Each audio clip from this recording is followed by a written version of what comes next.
안녕하십니까. 이번 시간은 2021년 4회차 기출문제 풀이하도록 하겠습니다. 문제 1번. 다음 도면과 같은 장소에 차동식 스포트형 감지기 2종을 설치하는 경우와 차동식 2종 그리고 광전식 스포트형 감지기 2종을 설치하는 경우 각각 물음에 답하시겠습니다. 주요 구조부는 내화 구조이며 내화 그리고 감지기의 부착 높이는 6m이다. 그리고 차동식 2종 설치하는 경우와 광전식 2종 설치하는 경우를 각각 소요 개수를 산출하시오. 이렇게 나왔죠. 그리고 이러한 도면이 주어졌습니다. 이 도면을 보면 면적이 나오죠. 35 곱하기 20이 되겠네요. 자, 면적. 일단 바닥면적은 35 곱하기 20 하면 700제곱미터가 될 거예요. 제곱미터가 되는데 700제곱미터는 두 개의 경계구역이죠. 하나의 경계구역이 넘잖아요. 하나의 경계구역은 600제곱미터 이하여야 되니까 얘는 두 개의 경계구역이 돼서 뭐 이렇게 해서 절반으로 나눈다면 700을 350, 350으로 이렇게 나눌 수가 있겠죠. 반으로 나눈다면, 가정하면. 자, 문제에서 정확히 반으로 나누나 말아라는 없어요. 없는데 그냥 나눈다면 그렇다는 얘기예요. 자, 일단 그렇다고 치고 그리고 일단 차동식 스포트형 2종 먼저 한번 계산을 해봅니다. 기준 면적이 필요하죠. 기준 면적은 표를 암기를 했죠. 자, 표를 암기를 했습니다. 자, 얘 차동식 스포트형 2종이고요. 그리고 6m니까 4에서 8m 사이가 될 테고요. 내화 구조가 되겠고, 자, 35가 기준 면적이 되겠죠. 그리고 하는 김에 얘는 기준 면적이 차동식 2종은 35제곱미터가 기준 면적이 되고 광전식 2종은 광전식 2종 그리고 6m니까 4에서 20m 사이고 기준 면적은 75제곱미터가 되겠죠. 자, 표는 여러분들이 다 외워서 머릿속에 있는 겁니다. 있어야 되는 거예요. 75제곱미터다. 기준 면적 75제곱미터가 된다. 그래서 차동식부터 한번 구해보면 그렇다는 거예요. 얘가 지금 700제곱미터니까 경계구역을 둘로 나눈다. 경계구역 두 개여야 되니까 2분의 700을 하면 두 개로 나눠져서 뭐 절반으로 나눈다고 치면 하나의 경계구역은 350제곱미터가 되겠죠. 그리고 350제곱미터를 나눠가지고 한 개 한 개 별도로 계산해보자 이거예요. 그럼 350m 한 개의 경계구역에 들어가는 감지기 수량은 차동식 기준 면적이 35니까 이게 하나 거고요. 그 다음에 두 개 거니까 한 번 더 35에 350은 얘가 10개 얘도 10개 20개죠. 감지기 수량은 20개가 나온다 라는 거고, 그 다음에 광전식을 한번 계산을 해보면 광전식도 마찬가지로 광전식 2종 350제곱미터 하나의 경계구역 거 75로 나눠주게 되겠고요. 그 다음에 또 350을 75로 나눠주겠죠. 그러면 얘는 이게 이게 다섯 개인가요? 자, 그 정도 소수점이 나오는데 4.67? 4.67이니까 다섯 해서 10개가 됩니다. 자, 뭐 이렇게 나누는 거는 경계구역을 나누는 거는 이게 경계구역이 두 개이기 때문에 이렇게 나눴다라는 것만 보여줄 뿐이지 실제적으로는 자, 이게 700이죠 여기? 700을 기준 면적 35로 나누면 어차피 20개야 이거. 그리고 마찬가지로 얘 700을 75로 나누면 이거 뭐 9.33이었나 얼마였죠? 금방 봤는데 9.33 10개죠. 10개 같더라는 얘기예요. 똑같아요. 최소 개수를 구하라라고 하면 자, 이렇게 나눠보는 거예요. 전체를 감지기 기준 면적으로 나눠보고 이것도 전체를 기준 면적으로 나눠가지고 얘하고 맞는지 확인해야 돼요. 자, 이렇게 구해도 상관은 없지만 그래도 경계구역이 두 개면 경계구역을 나눠서 내가 구할 수 있다라는 걸 그냥 보여주기 위해서 형식상 이렇게 구해 본 겁니다. 자, 그게 뭐 정확히 옳다 그러다 말할 수는 없어요. 왜냐하면 문제에서 경계구역을 반으로 50대 50으로 나눠라 라고 주지 않았어요. 문제에서 그렇게 조건을 주지 않았죠. 그렇기 때문에 경계구역을 내가 50대 50으로 안 나누고 6대 4로 나눌 수도 있고 7대 3으로 나눌 수도 있고 6.3대 몇 대 몇 뭐 이렇게 나눌 수도 있고 경계구역을 나누는 방법은 설계자 마음이잖아. 이게 무조건 반으로 나누라는 법은 없죠. 600제곱미터 이하면 되는 거지. 그렇기 때문에 무조건 2분의 1로 나누는 건 맞지는 않지만 그냥 그렇게 해서 경계구역을 나눌 줄 안다 라는 것만 채점자한테 보여주겠다는 얘기입니다. 두 번째, 다음의 특정 소방 대상물에 자탐을 설치하였다. 조건을 보고 물음에 답하시오 했습니다. 건축물은 지하 2, 지상 4층이다. 각 층의 층고는 4m이다. 경계구역을 계산해서 계단 및 수직 경계구역은 제외한다. 다음 이렇게 주어졌네요. 이렇게 주어졌는데 경계구역을 구하라는 거예요. 1층별 바닥 면적이 그림과 같은 경우 자동화의 탐지 설비의 경계구역은 최소 몇 개로 구분해야 되는지 산출식과 뭐 이렇게 해서 구하라. 이렇게 각각 칸을 나눠서 이렇게 나눠놨어요. 자 보면 근데 자, 지금 최소 개수를 구하라고 했죠. 최소 몇 개로 구분되어야 되는지 산출하셔야 했습니다. 최소 개수의 최소 개수? 최소 개수면 여기서 원래 경계구역이 2개 이상 층에 미치지 아니어야 된다 라는 건 각 층에 하나씩 경계구역을 설정을 해야 된다는 얘기죠.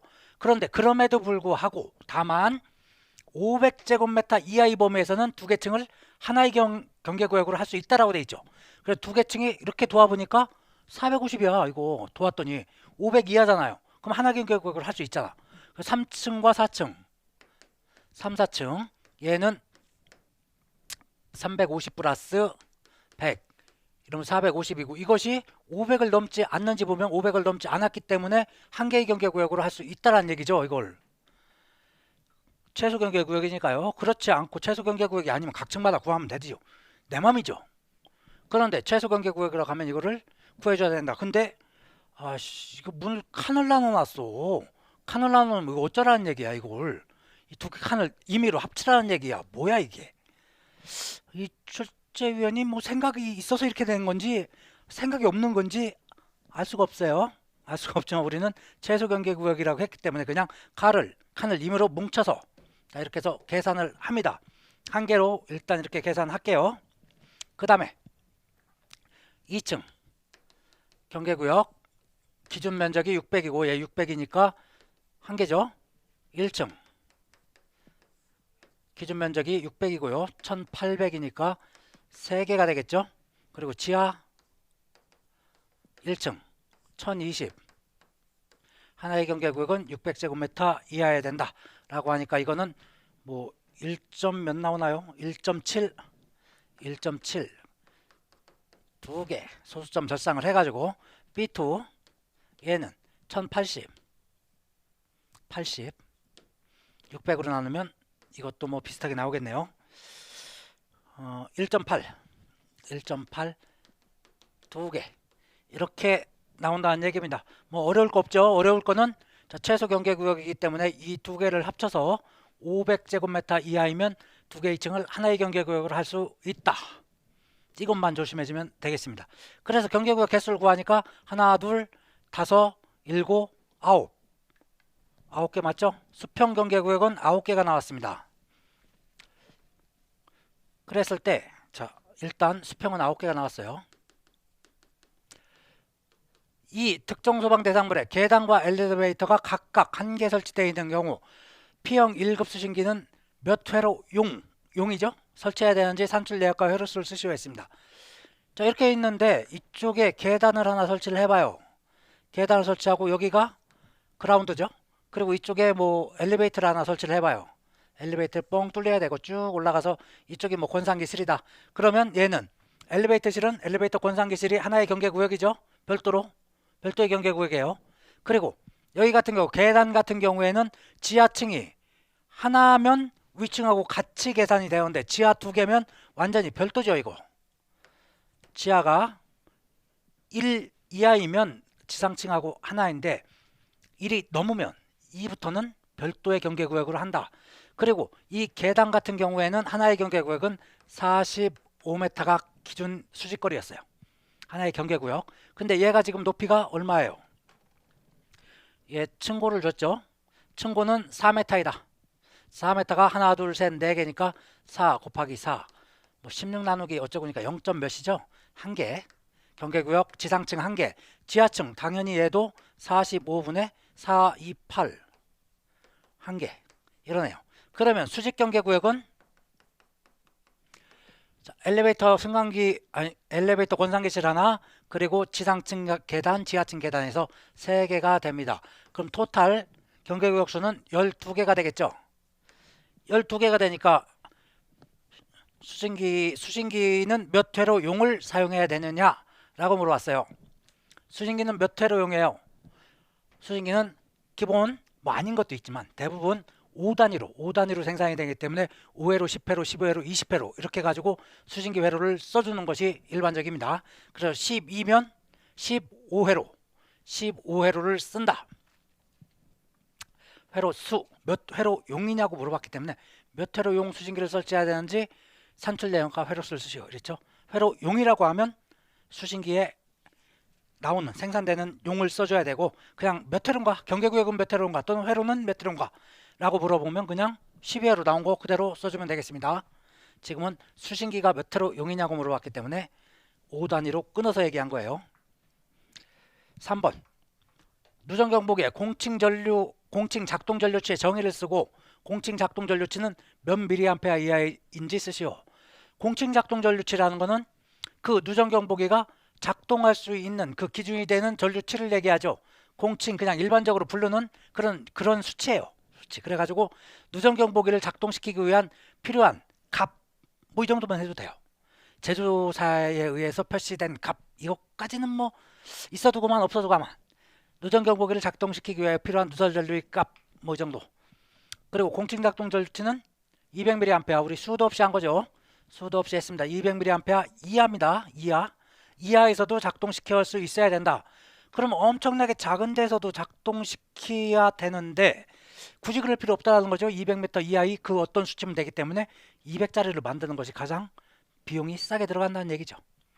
자, 우리 다시 한번 보면 공칭 작동 전류치의 정의는 뭐 이렇고요. 그리고 공칭 작동 전류치는 200mA 이하였고, 감도 조절 범위는 여기에서 200부터 1000mA까지 가는 거예요. 1A. 그리고 여기 우리 경계전류의 전격 전류에 의한 분류, 이것도 많이 나오죠.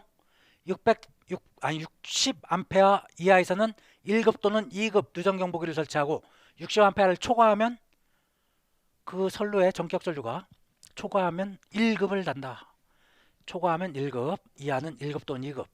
그리고 이 전원도 제법 많이 나오죠. 전원, 개폐기 및 15A 이하의 과전류 차단기.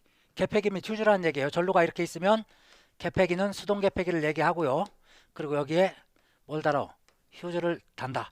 자, 이게 개폐기 및 15A 이하의 과전류 차단기 또는 20A 이하의 배설용 차단기를 설치한다 라는 거고요. 나머지는 읽어보시면 되겠고. 자, 4번으로 갑니다. 감지기 회로의 도통시험을 위한 종단장 설치 기준 3가지를 쓰시오. 종단장 설치 기준도 제법 많이 나오죠. 자, 이게 조금 전체를 쓰기는 뭐 조금 어렵긴 하지만 그래도 나오는 비중으로 봐가지고 여러분들 꼭 암기를 하셔야 됩니다. 저는 이렇게 외웠다고 그랬어요. 머리를 땄죠. 점노표로 점노표 이렇게 무식하게 따는 거예요.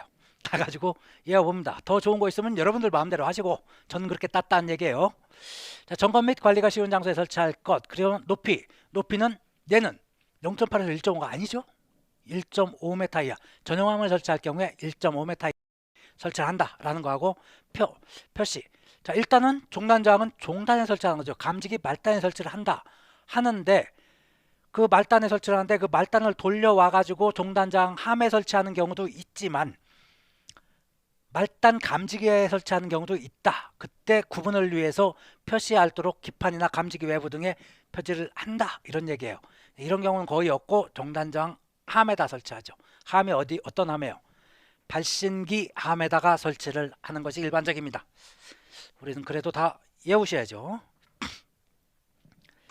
5번 다음의 시퀀스 회로에서 X접점이 닫혀서 폐회로를 구성할 때 타이머 T1의 설정 시간은 스몰 t1이고 타이머 T2의 설정 시간은 스몰 t2고 릴레이, 표시 등 PL의 타임 차트를 완성하시고 있습니다. 그리고 그의 지연 시간은 없다. 자, 이렇게 주어졌어요. 시퀀스가 이렇게 주어졌고 타임 차트가 이렇게 있네요. 자, X 같은 경우에 X는 그냥 계속 처음부터 끝까지 들어와 있네. 그냥 붙어 있다는 얘기죠. 이거 뭐로 놨어? 그냥 붙여버리면 되지. X는 그냥 붙어 있어요. 그럼 X가 붙으면 자연적으로 전류가 그냥 흘러가네요. 쭉 흘러가서 T1이 여자되죠. 타이머 T1이 여자됩니다. X가 들어오자마자 T1이 여자되기 시작해요. 어디까지? 자, 이 T1 시간까지, 스몰 T1 시간까지 일단 여자가 되고요. 그때를 보는 거예요. T1이 여자 돼서 스몰 T1 시간이 지나면 이 타이머에 1시 A 접점, 1시 B 접점 이 동작을 하겠죠. 근데 여기는 1시 A 접점 얘밖에 없네. T1 거는 얘가 딱 붙어요. T1 시간 후에 이 스몰 T1 시간 후에 얘가 딱 붙으면 전류는 이렇게 흘러가죠. R이 여자 되고 자기유지 되네요. 자, 이 T1 시간이 딱 지나면 이 시점에서 R이 여자가 딱 돼요. 여자가 되면서 그리고 얘가 붙죠. 붙고 얘도 붙죠. T2 타이머도 붙어요. T2 타이머도 붙어요.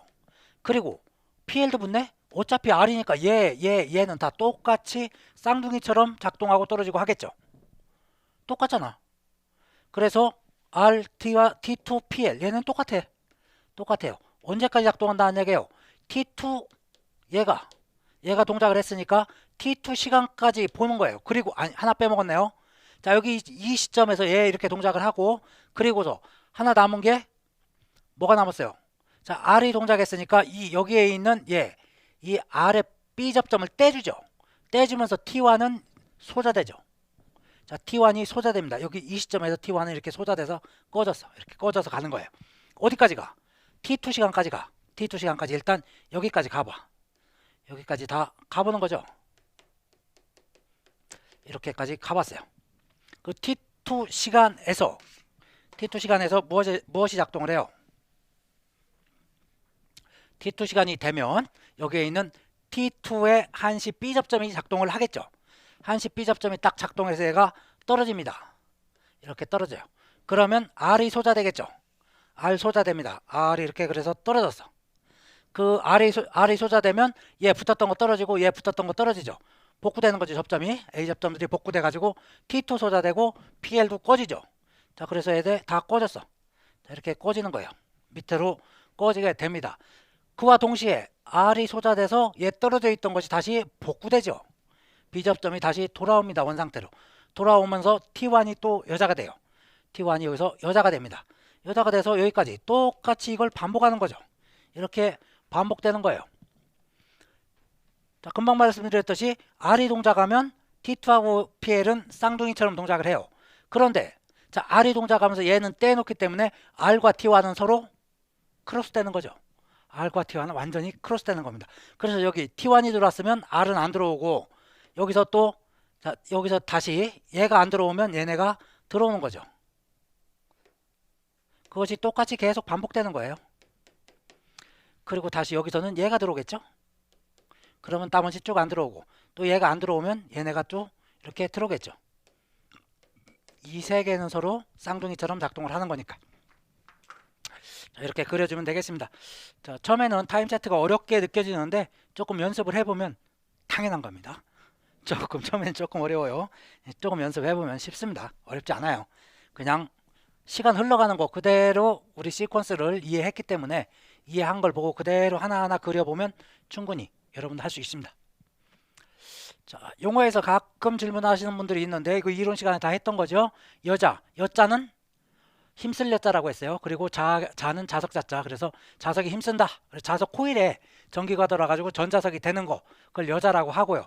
여자가 됐다. 그러면 뭔가 동작했다 라는 거고 상태는 이를 나타냅니다. 소자는 뭔가 사그라들 소자 그리고 자석 자자. 자석이 없어진다. 그럼 코일에 전원이 끊어져 가지고 전자석이 없어졌다. 그래가지고 상태는 0이다. 그리고 개로는 10개자 길로자. 자, 접점이 열렸다는 건 끊어졌다라는 얘기죠. 끊어졌기 때문에 오프 상태다. 페로는 접점이 닫힐 패자 닫았다. 접점이 붙었다. 그래가지고 동작된다. 이런 얘기죠. 문제 6번. 자동화의 탐지 설비 P형 수신기에 예비전원 이상 표시 등이 점등되었다. 예비전원 이상 표시 등이 점등될 수 있는 원인 4가지만 쓰시오 했습니다. 자, 우리 예비전원 같은 거 충전하려면 우리 이런 거 했었죠. 부동 충전 방식에서 이쪽이 전원이면 전원하고 병렬로 쭉 가죠. 가가지고 여기 전원을 이렇게 그릴까요? 교류 전원이 이렇게 있으면 쭉 가가지고 여기에 뭐가 있어요? 충전기 또는 정류기라고 하죠. 두 개를 같이 써요. 충전기 또는 정류기라고 하고 여기에서 자 DC가 나오는 거죠. DC가 나와가지고 여기에서 배터리에다가 충전을 하죠. 이게 축전지. 그리고 여기에 이제 부하가 있는 거, 이게 부동 충전 방식이었잖아요. 이랬을 때 지금 어떤 부분이 문제가 됐다는 얘기예요. 예비 전원 이상 표시 등에 불 들어왔다. 즉 이 축전지가 없다, 뭐 잘못됐다, 이런 얘기예요. 축전지에 전원이 안 들어오고 있다 또는 모질란다, 이런 얘기야. 그러면 무엇이 잘못됐겠어요? 축전지 자체가 죽어버렸다, 이런 얘기예요. 축전지 자체 불량 뭐 이런 것도 있겠죠. 그리고 처음에는 축전지가 방전돼서 완충되지 않은 경우, 방전됐던 것이 지금 충전되고 있는 경우예요. 그러면 만충이 안 됐기 때문에 축전지 이상의 불이 들어온다 이거죠. 예비전 이상에. 이런 경우도 있을 테고요. 그리고 충전기가 고장인 경우, 얘가 고장이면 이쪽에 전원을 주지 못하기 때문에 당연히 충전이 안 되죠. 안 되기 때문에 얘가 성능이 없는 거예요. 그리고 축전지와 충전기의 접속 단자가 접촉 불량인 경우, 여기 지금 이렇게 연결했지만 얘를 잭 같은 걸로 끼워요. 끼웠을 때 그런 게 접촉이 안 됐거나 또는 단선이 됐거나 선로가 단선됐거나 이런 경우가 있을 수 있다는 얘기예요. 지금 여기도 마찬가지로 접속 단자가 접속 불량인 경우, 이런 경우도 있고, 축전지와 충전기 사이에 선로가 단선인 경우, 이런 경우도 있을 수 있고 그럴 거예요. 자, 그런 걸 써주시면 되겠습니다. 자, 이 수신기를 보면 수신기 뭐 종류가 여러 가지라 메이커마다 다 틀린데 그냥 대략 이렇게 생겼다 이겁니다. 여기 보면 이게 예비전원이죠. 예비전원, 축전지를 쓸 때는 여기에 불 들어오는 거고요. 평상시에는 교류전원을 쓰기 때문에 여기 불 들어오겠죠. 그런데 갑자기 쓰고 있는데 여기에 불이 들어왔어. 그러면 이게 배터리가 뭔가 문제가 있다라는 걸 알 수가 있다는 얘기죠. 자, 그런 걸 나타내는 겁니다. 평상시 교류전원이 들어오고 교류전원이 정상이냐 높으냐 낮으냐 이것까지 가르쳐 줍니다. 그리고 만약에 이제 교류전원을 자르고 예비전원을 투입했다라고 하면 그때 정상이냐 높으냐 낮으냐를 표시를 해주는 거고요. 예비전원 이상하고는 전혀 무관하고요. 얘는 배터리가 충전 안 되거나 무조건 문제가 있으면 얘는 불 들어오는 겁니다. 7번 삼상 380V에서 전격 전력이 100kW인 전기기구에 부하 전력을 측정하기 위하여 변류비가 300대 5인 변류기를 사용하였다. 변류기 2차 전류를 구하시오 했습니다. 역률은 70%다 라고 했습니다. 자, 우리 변류기를 보면 변류기의 개념이에요. 먼저 보고 갑니다. 변류기는 전류의 크기를 변환하는 장치로 대전류가 흐를 때, 여기에 지금 대전류가 흘러가고 있어요.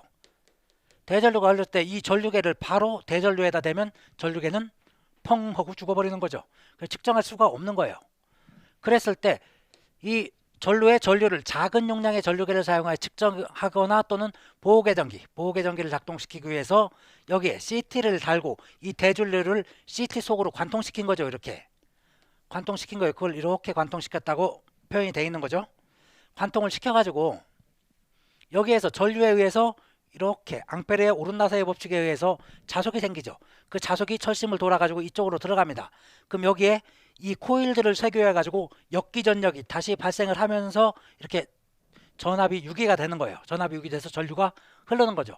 그때 이 코일과 이 코일의 권수 비에 의해 가지고 전류비가 또 발생을 하고, 그 전류비에 의해 가지고 우리는 계산을 할 수 있다라는 거예요. 전류값을 어떻게 계산을 할 것이냐. 여기서 변류비를 먼저 보면, 변류비라는 것은 I2분의 I1을 변류비라고 하고 있습니다. 그것을 여기에서 보면 우리는 300대 5라고 돼 있죠. 5분의 300 이렇게 된 거예요. 그렇기 때문에 우리가 지금 2차 전류를 구하기 위해서는 1차 전류를 구하면, 1차 전류, 여기서 큰 전류를 구하면 지금 뭘 구하라고 했어요? 2차 전류 구하라고 했죠. 2차 전류, 우리 현장에서는 2차 전류계 보면 2차 전류 구할 수가 있죠. 원래는 2차 전류 여기서 구해가지고 여기에서 이제 변류비만큼, 이거 60배인가요? 곱하기 60을 하면 1차 전류라는 걸 우리는 알 수가 있습니다. 300대 5니까 60배죠. 여기 거 전류계 읽어서 곱하기 60배 하면 실제적으로 이 전류에 흐르는 게 몇 암페어구나 라는 걸 알 수 있는 거예요. 그래서 1차 전류를 구하든 2차 전류를 구하든 이 식에 의해서 우리는 구할 수가 있다. 여기에서는 지금 전류계가 지금 안 달려 있어요. 안 달려 있고 1차 전류가 지금 얼마인가 이걸 보여주고 있죠. 그랬을 때 지금 P가 주어졌어요. P는 3상이니까 루트 3 VLIL 코사인 세타, 이걸로 구할 수가 있겠죠. 그럼 여기 지금 P가 100kW니까 여기 100 하나 둘 셋은 루트 3 곱하기 전압 380V 선전압 곱하기 선전류 우리가 구해야 되고 I2죠 이게 곱하기 코사인 세타 0.7 해가지고 구하면 I1이죠 이게 1차 측 전류죠 지금 1차 측 전류 1차 전류를 구할 수가 있다라는 얘기입니다.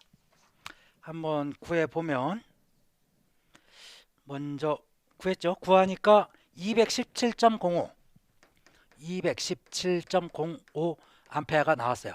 그러면 2차 전류는 여기서 구할 수가 있죠.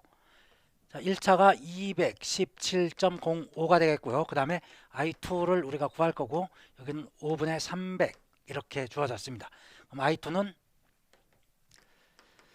217.05에다가 곱하기 얘네가 뒤집어지죠. 300분의 5 이렇게 하니까 훨씬 작은 전압이 2차 작은 전류가 2차 전류가 되겠죠. 3.62 암페어가 되네요. 자, 그렇게 나왔습니다. 8번으로 갑니다. 피난 유도선이란 햇빛이나 전등불에 따라 축광하거나 그건 축광 방식이라고 얘기를 하고요. 축광을 했으니까 야광이죠. 이렇게 야광처럼 생긴 거예요. 그리고 전류 빛에 따라 빛을 방하는 광원 점등 방식 LED가 들어가 있는 거 그리고 유도체로서 어두운 상태에서 피난을 유도할 수 있도록 D 형태로 설치되는 피난 유도 시설을 말한다. 이러한 피난 유도선은 축광 방식의 피난 유도선에 대한 설치 기준 세 가지를 쓰시고 이 피난 유도선 대부분 어디 설치돼요? 다중이용업소 같은 데 설치되는 거죠.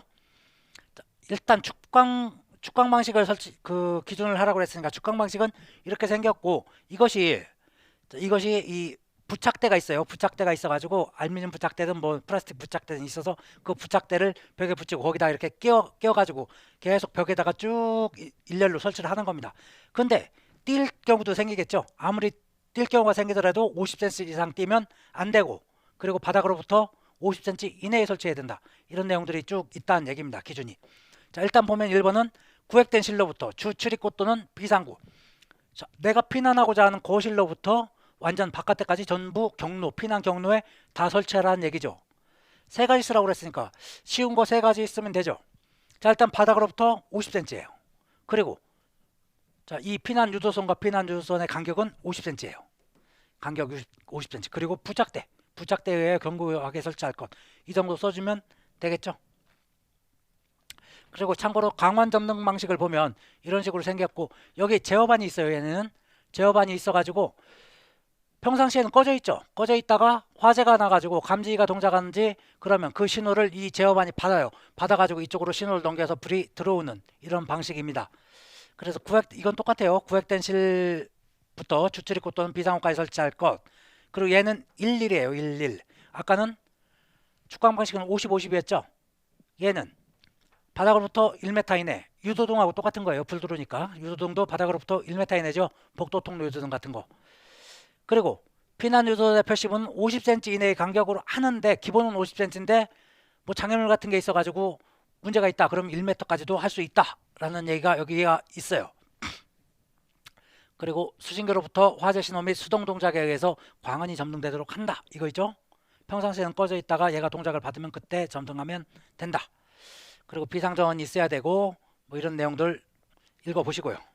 참고해 주시기 바랍니다. 9번 다음은 특정 소방 대상물별 용도별로 설치해야 되는 유도등 및 유도표지의 종류에 대한 내용이다. 빈칸에 알맞은 유도등 및 유도표지를 쓰시오 했습니다. 자, 이게 가끔 한 번씩 나오죠. 가끔. 조금 어렵긴 한데 일단은 구분이 이렇게 됐어요. 여기 하나, 여기 하나, 여기 하나, 여기 하나 이렇게 돼 있죠. 그리고 맨 밑에 그 밖의 것은 유도표지니까 일단 생략을 하고요. 여기에서 이 부분을 보면 이 부분은 불특정 다수가 왔다 갔다 하는 상당히 사람이 많이 왔다 갔다 하는데요. 그리고 여기 이 부분도 사람이 여기보다는 아니더라도 사람이 상당히 많이 왔다 갔다 하는데요. 불특정 다수가 왔다 갔다 하는 데다. 그런 데는 다 일단 기본적으로 대형이 필요하다. 그리고 여기든 간에 어디든 통로는 있을 거 아니에요. 통로가 없는 데가 있어? 복도는 있을 거 아니에요. 복도가 있든 거실이 있든 뭐가 있든 통로가 있을 거 아니에요. 통로 유도등은 무조건 생각 없이 생각을 비우고 다 써. 그냥 다 써요. 통로